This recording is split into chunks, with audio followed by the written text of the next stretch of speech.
We're going to go through the figure 4 glute stretch. There's two variations, a seated variation as well as a prone or lying variation where supine, where we're lying on our back. The back one's usually the one we start with, and we move to the seated one as things start to improve. It's a little more comfortable to do on your back and you can feel the elements a little bit better. So let's start with that one. So how we're going to do this guy is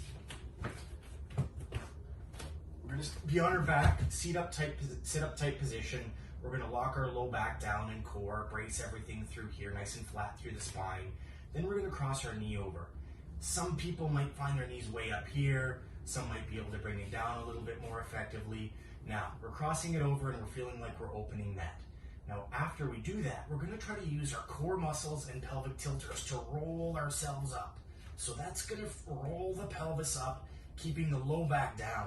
Now, even just transitioning to this, by keeping the low back down, rolling the pelvis up, I'm feeling quite a bit of gluteal stretch here on the bent side.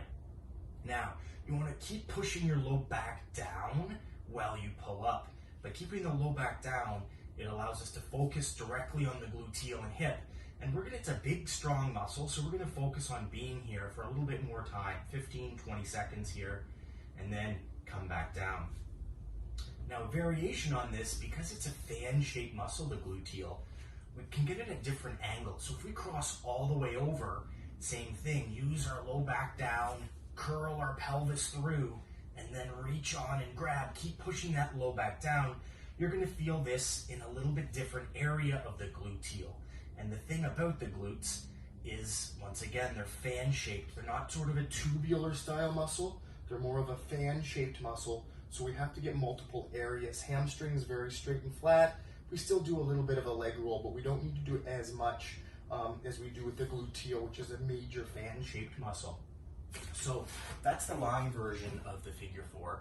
Now let's go to the seated version. This one's great for at the office, at home, sometimes in some vehicles you can even do it with a longer drive. But once again, it's a great way to free up the hips. All the principles are the same. Low back's going to be pushed in against the chair, nice and stable, core's active.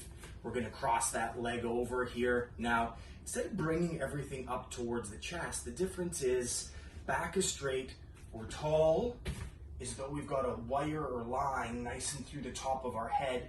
I'm rounding the low back, and then I'm sitting tall. So now I'm very tall, stacked spine, and I'm going to do what's called a hip hinge as I bow forward. This is one of our next levels of how to work through the hip, but we need this motion to get this stretch. So you almost feel like you're super tall, you're nice and straight through here, and all of this bow through the hip comes with the spine dead straight.